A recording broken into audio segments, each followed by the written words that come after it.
Good morning. Welcome back to the Broadcast Retirement Network. This is BRN AM for Friday, April 12th, 2024. And our top story today, how mediation can help bridge the gap to settle your divorce. Joining me now to discuss this and a lot more, Alex Jacobson is with the Jacobson Mediation Group. Alex, it is so great to see you. Thanks so much for joining us on the program this morning. Thanks for having me. Yeah, this is I was going to say a fun topic, but it's not really a fun topic. I mean, you specialize in divorce mediation, and I have to think that when you think about splitting up assets or the financial picture, this is oftentimes probably one of the more difficult, other than custody of a child, probably one of the more difficult decisions.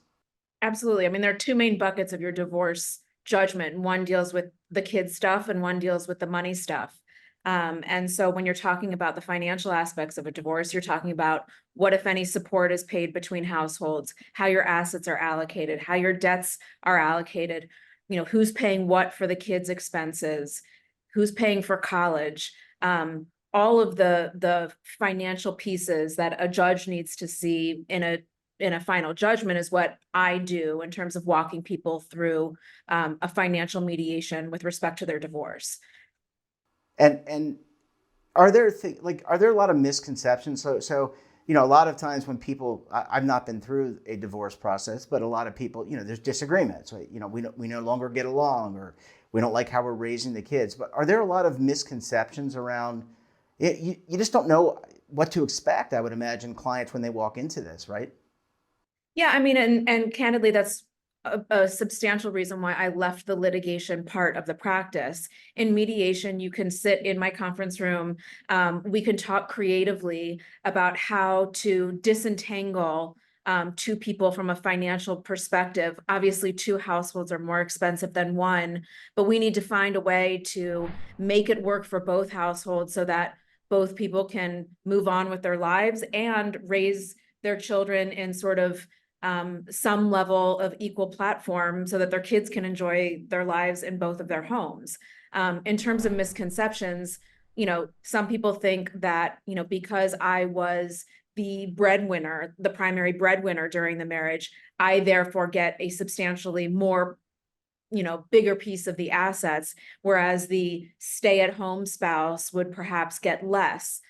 Those are certainly factors that a court would take into consideration in terms of allocating an estate. But that is not the beginning and end of the analysis. And does it vary depending on what region you live in, what area of the country, what state, what local jurisdiction? There may be different rules. Of course, there are different rules, right? There are 50 states, one District of Columbia. They all have the laboratories of democracy. So I'm assuming that there are different rules, and how you approach this mediation varies depending on what state the people are domiciled in.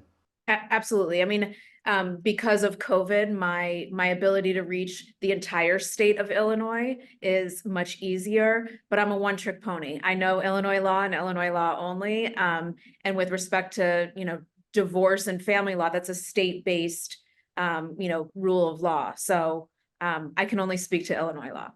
Yeah, and let's talk about one of the biggest assets that people have. Let's talk about the home.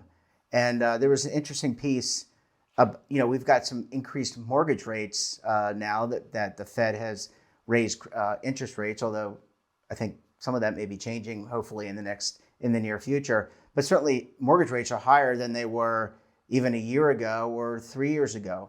This has an impact on what you think about, right, when you're deciding to sell the family house and then maybe buy a condo or a townhouse or another home. Sure. I mean, it's oftentimes the largest asset of the marriage. And whereas you used to simply say, one party is going to buy out the other's interest, or we're going to simply sell the home, split the proceeds, and everybody's going to get their chunk of change and buy their own residence. That analysis becomes a bit more complicated when you go from a 2.5%, 3% interest rate to 7%. And obviously then your marital residence becomes far more challenging to support.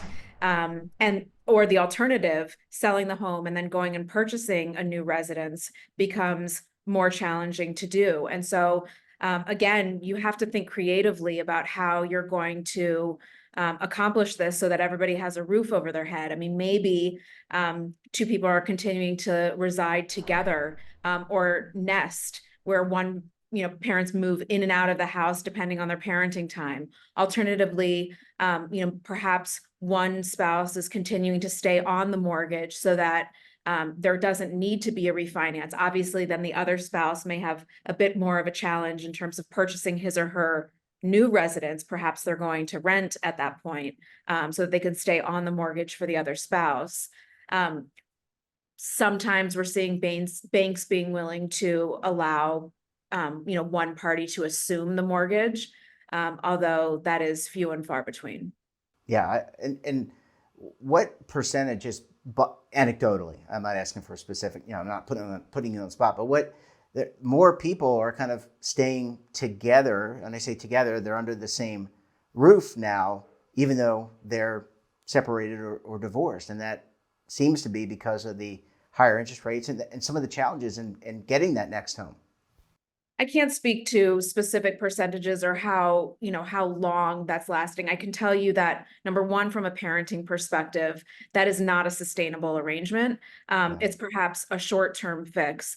And then number two, maybe that is the arrangement that's happening during the pendency of a divorce while we are figuring out the larger picture, as opposed to just simply selling the home, right off the bat and everybody getting their separate residences. Maybe people are continuing to live together, although not ideal. No, certainly not. Alex, I need to take a very quick break. When we come back, we'll talk more about divorce mediation, what you need to know. How do you find a mediator where you live? You're going to want to stay tuned right here on BRN AM.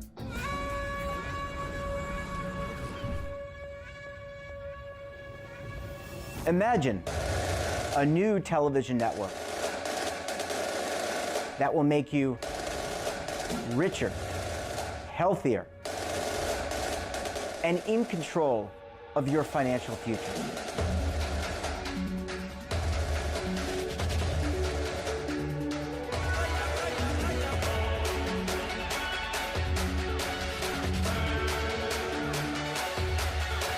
This network is for the policewoman in Nashville, Tennessee, the baker in Dubuque, Iowa, the teacher in Lexington, Kentucky.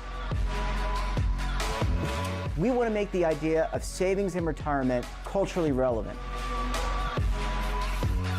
But what do you see as a defining issue of the midterms, especially for the smaller businesses? I mean, they are the lifeblood of the American economy.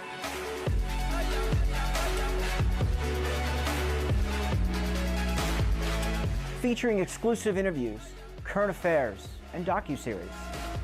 33 years old, you retired early. The philosophy is money only matters if it helps you live a life that you love. But you got to start thinking about retirement as soon as you get in. The Broadcast Retirement Network will drive very high engagement with premium partnerships.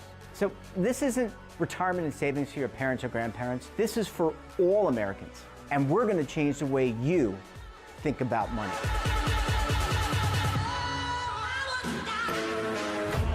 Welcome to the next frontier of retirement and savings. This is BRN, the Broadcast Retirement Network. Alex, thanks so much for staying with us. Really appreciate you hanging around for segment number 2 this morning. Of course. I have to tell you, just going through this conversation, again, not having been through a divorce, there's a lot of things that I would never even think of, and I think of myself as fairly savvy when it comes to financial things. Let me back up for a second, Alex. How do you find it if people don't live in Illinois where you are?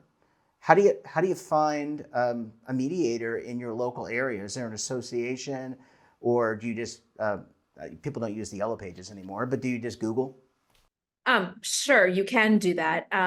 But the vast majority of my clients come to me either from other lawyers, judges, the county certified mediator list, but truly, you just go to whoever your trusted advisor is, and everybody knows a divorce lawyer or a divorce mediator, and it's a personality fit, in terms of meeting with a few, deciding whose style, whose approach fits your own, and to see who's going to help you get to the other side in the most seamless way possible. And I have to think that your job, and sometimes you're a mediator, sometimes you're a referee. I like to It- say I'm not a mental health professional. I've never taken a psychology course in my life, although I absolutely play one in my day job. Yeah, I mean, you have to. There's a psychological element to this. You're trying to get people to kind of that final step. One we talked about the home, which is oftentimes the largest asset that many people have. Let's talk about retirement and retirement accounts. That 401k or a pension. Does that come up in conversation? How do we? I used to be in the retirement industry, so we had something called a quadro or domestic relations order that had to be qualified. Again, we're not going to get technical here, but do you get into those types of conversations, and what are those conversations like? Because the house is having a roof, but then assets that you're going to spend if you live in retirement, you're going to need those assets, healthcare, paying for your car and all that kind of stuff.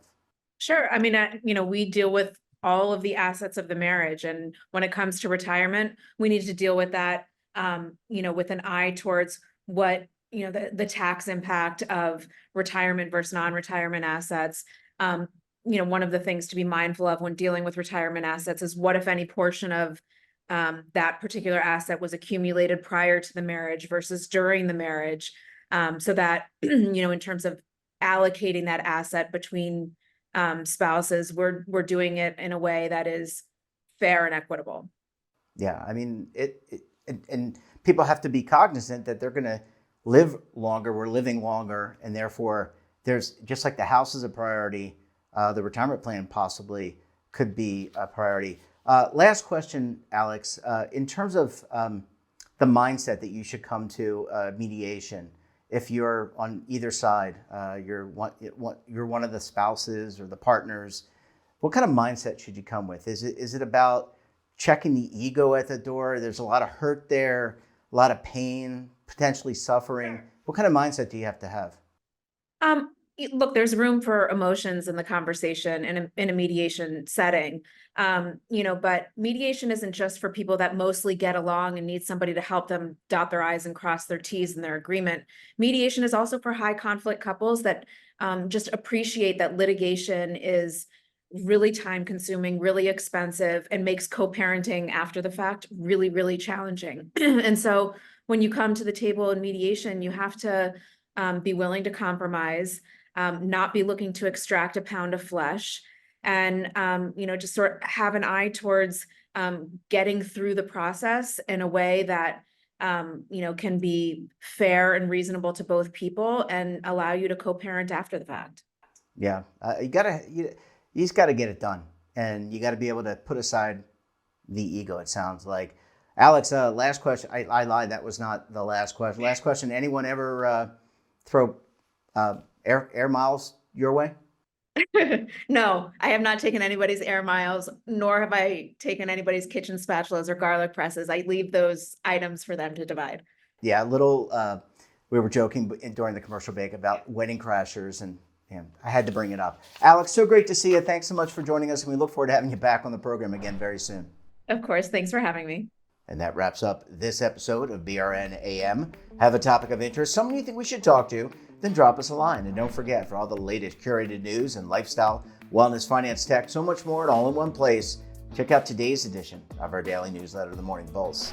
Want to search our archives, check out our latest content? Well, then visit our website. We're back again tomorrow with another edition of BRN Weekly. Jane King will be here from the NASDAQ to help break down the markets, and then we'll be taking a look back at some of our best segments for the week. Until then, I'm Jeff Snyder. Stay safe, keep on saving, and don't forget, roll with the changes.